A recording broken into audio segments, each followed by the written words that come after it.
दोस्तों नमस्कार। आप सभी के मस्तिष्क में ये सवाल आता होगा कि योगाभ्यास में प्राणायाम क्या है उसके तरीके, क्या है उसके नियम और उसके फायदे क्या हैं और किन लोगों को यह प्राणायाम नहीं करना चाहिए। आज हम इन सभी बिंदुओं पर विस्तार से आपको इसके बारे में बताने जा रहे हैं। प्राणायाम यह दो शब्दों से मिलकर बना है, प्राण धन यम। प्राण का मतलब आपके शरीर में जो ऊर्जा है जिससे आपका पूरा जीवन चल रहा है। यम का मतलब होता है नियंत्रण, किसी चीज को दूर रखना। लेकिन यह वास्तविक अर्थ नहीं है। जब हम प्राण और यम को मिलाते हैं तब एक नया शब्द बनता है और वह बनता है प्राण और आयाम। आयाम का अर्थ होता है विस्तार करना, यानी अपने प्राणों का विस्तार करना। दरअसल आपके शरीर में कई सूक्ष्म नाड़ियां हैं, कई सूक्ष्म ग्रंथियां हैं जिन्हें हम नाड़ियां कहते हैं, और ये नाड़ियों को नियंत्रित करती हैं हमारी तीन मुख्य नाड़ियां, इड़ा, पिंगला और सुषुम्ना। अब हमारे शरीर में कई ऊर्जा के केंद्र भी हैं जिन्हें हम चक्र कहते हैं, और यह चक्रों की संख्या हजारों की है। लेकिन इन हजारों चक्रों को नियंत्रित करते हैं हमारे 7 मुख्य चक्र। प्राणायाम के द्वारा जब हम प्राणायाम का अभ्यास करते हैं तब यह सभी नाड़ियां शुद्ध होती हैं, यह चक्र शुद्ध होते हैं, स्वस्थ होते हैं और संतुलित होते हैं, और इसके फायदे अनेक हैं। प्राणायाम जहां हम श्वास की गति को रोककर उसको नियंत्रित करके हम अपने प्राणों का व्यायाम कराते हैं और प्राण को मिलाते हैं हम आत्मा के साथ में। जहां पर योगाभ्यास में योग के दौरान शरीर प्राणों के साथ मिलता है, वहीं प्राणायाम में प्राण हमारी आत्मा के साथ मिलता है। और यह प्राणायाम हमारे अष्टांग योग, महर्षि पतंजलि द्वारा वर्णित अष्टांग योग में चौथे क्रम पर आता है। यम यानी हमें किन चीज़ों को अपने आप से दूर रखकर अपने आप को शुद्ध बनाना है। दूसरा भाग है नियम, किन चीज़ों को अपनाकर अपने आप को थोड़ा ताकतवर बनाना है, थोड़ा दिव्य बनाना है। तीसरा आसन, आसन के द्वारा हम शरीर को स्वस्थ बनाते हैं। फिर चौथे नंबर पर उन्होंने वर्णन किया है प्राणायाम, जब हम यम के द्वारा अपने आप को अशुद्ध चीज़ों से दूर कर लेते हैं, नियम के द्वारा अच्छी चीज़ों को अपने शरीर पे लाते हैं, फिर आसन के द्वारा शरीर को ताकतवर बनाते हैं, तब कहीं जाकर हम प्राणायाम अच्छे से कर पाएंगे। अब यह प्राणायाम क्या है? प्राणायाम हमारे सांसों की वर्जिश है, यह सांसों की एक एक्सरसाइज है, यह सांसों का एक व्यायाम है जिसके द्वारा हम उसे नियंत्रित करके प्राणवायु को अपने पूरे शरीर में फैलाने का काम करते हैं, अपनी सभी नाड़ियों को, सभी चक्रों को शुद्ध करने का काम करते हैं। अब इन प्राणायाम को करने के कुछ नियम भी हैं। ऐसा नहीं कि आपने किसी भी ढंग से प्राणायाम को प्रारंभ कर दिया, उससे वह लाभ नहीं मिलेगा, और हो सकता है गलत ढंग से किया गया प्राणायाम आपको नुकसान दे दे। तब यह प्राणायाम के क्या नियम हैं जो हमको अष्टांग योग में वर्णित हैं, मैं वह एक एक करके आपको वह बिंदु को पर बताता हूँ।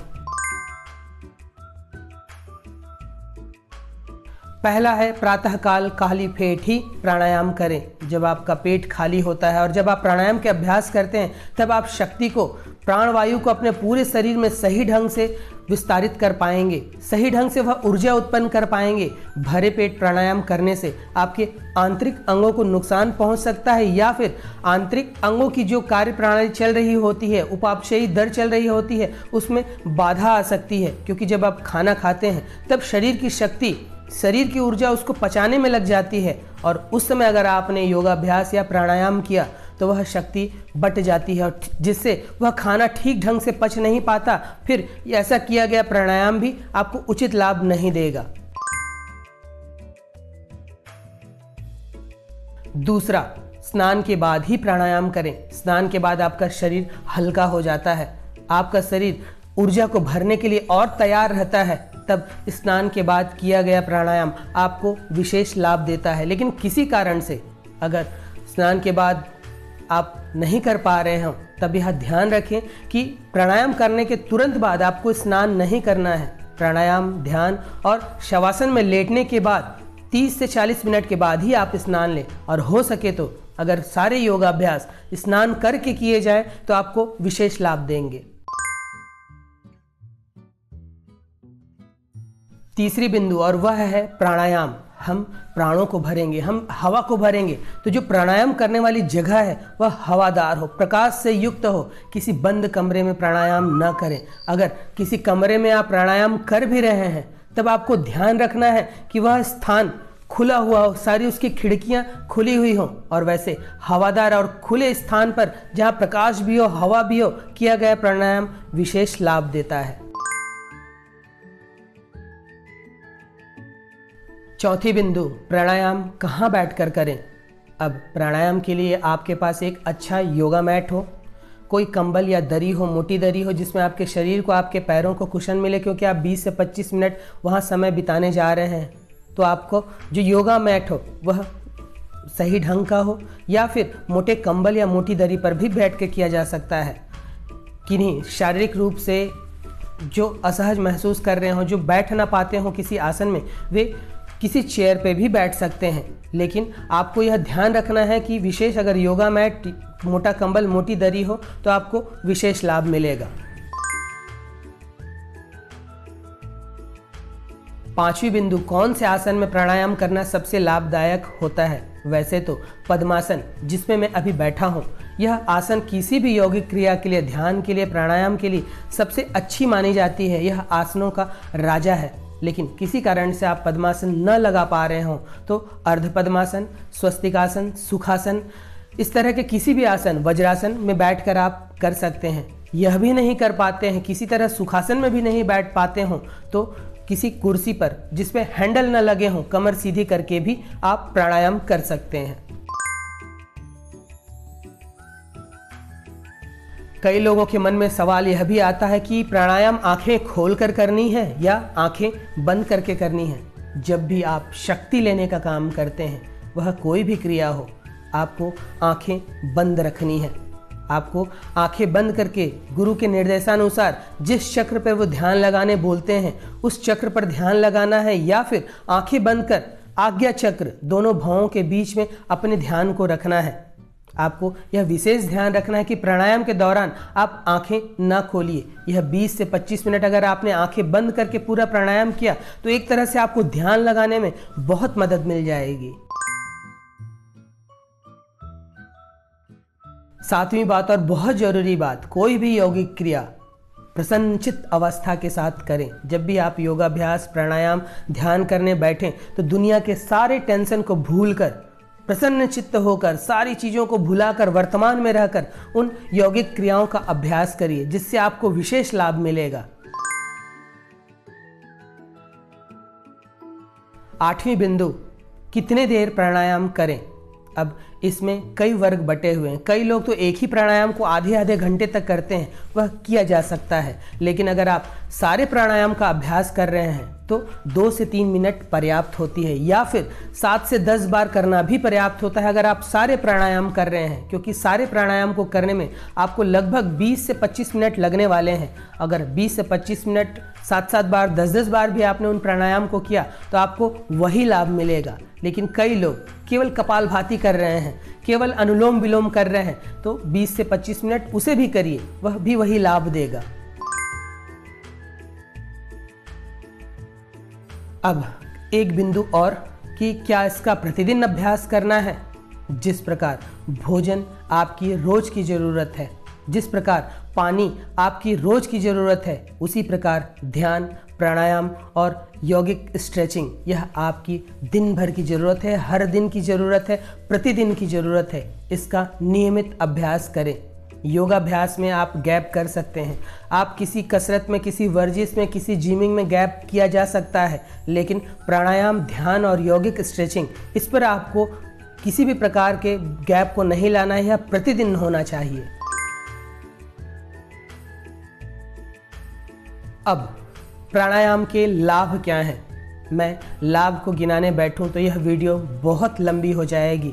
क्या लाभ नहीं मिलते हैं, आप वह पूछ सकते हैं। पतंजलि, ऋषि पतंजलि के अनुसार आपके व्यायाम से ज़्यादा फायदेमंद योगासन, योगाभ्यास से भी ज़्यादा फायदेमंद प्राणायाम को कहा गया है, और प्राणायाम से भी ज़्यादा फायदा ध्यान को कहा गया है।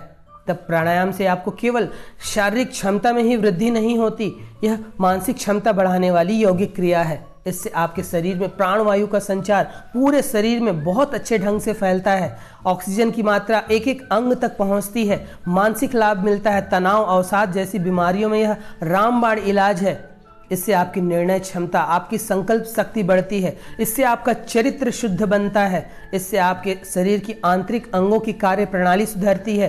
प्राणायाम के नियमित अभ्यास से केवल शरीर ही नहीं, मन भी बहुत बलवान होता है। आपके शरीर की, आपके आत्मा की दिव्यता बढ़ती है। यह यौगिक क्रिया आपके मन, आपके शरीर, यह आपकी आत्मा को संयमित करने वाली होती है। साथ में यह इन तीनों के बीच में बहुत अच्छा तालमेल भी बिठाती है।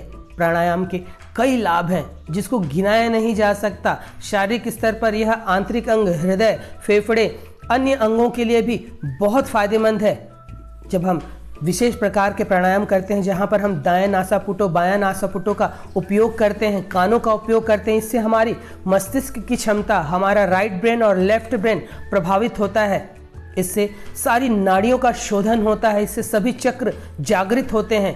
कई लाभ हैं। आप नियमित रूप से प्राणायाम करें, आपको बहुत लाभ मिलेगा। इसका आपको विशेष ध्यान रखना है कि प्राणायाम के लाभ आपको योगाभ्यास से ज़्यादा मिलते हैं। फिर जिन लोग किसी कारण से, शारीरिक अक्षमता के कारण, किसी बीमारी के कारण, किसी चोट के कारण योगाभ्यास नहीं कर पा रहे हैं, वे लोग नियमित प्राणायाम का अभ्यास करें। उन्हें वही लाभ मिलेगा जो योगाभ्यास से मिलता है।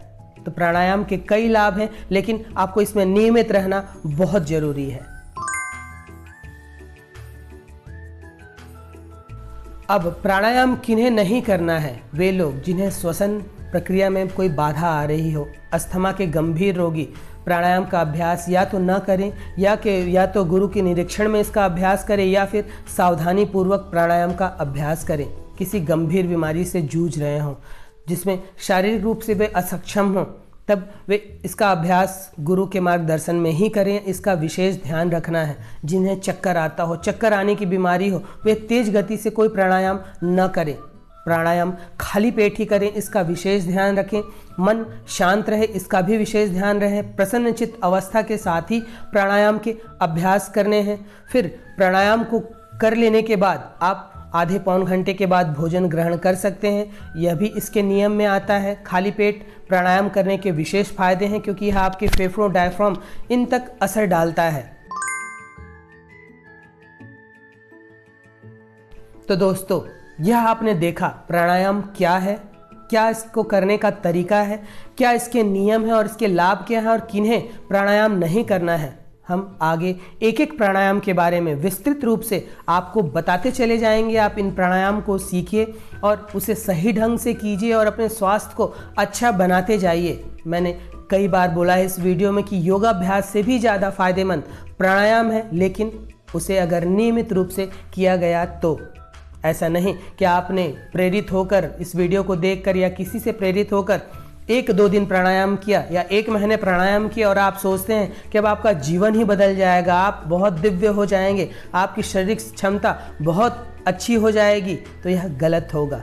कोई भी कार्य, वह छोटा हो वह बड़ा हो, उसमें सफलता, उसमें दिव्यता, उसमें भगवान का आशीर्वाद तभी मिलता है जब आप उस चीज़ के लिए आप कट्टर होते हैं और उस चीज़ के लिए आप नियमित होते हैं। तो नियमित रूप से यौगिक क्रियाएं, साथ में प्राणायाम, ध्यान का अभ्यास करिए। अपने जीवन को दिव्य बनाइए। जब आपका जीवन दिव्य हो जाएगा तभी आप दूसरों के जीवन को दिव्य बना पाएंगे। तो इसी आशा के साथ कि आप प्राणायाम का अभ्यास सही ढंग से करेंगे, आगे हम आपको सभी प्राणायाम के बारे में बताते चले जाएंगे। आप उसे अच्छे ढंग से सीखिए, उसका अभ्यास करिए और खुद को, इस समाज को, अपने आसपास के सारे लोगों को दिव्य बनाने में अपनी सहभागिता देते चले जाइए।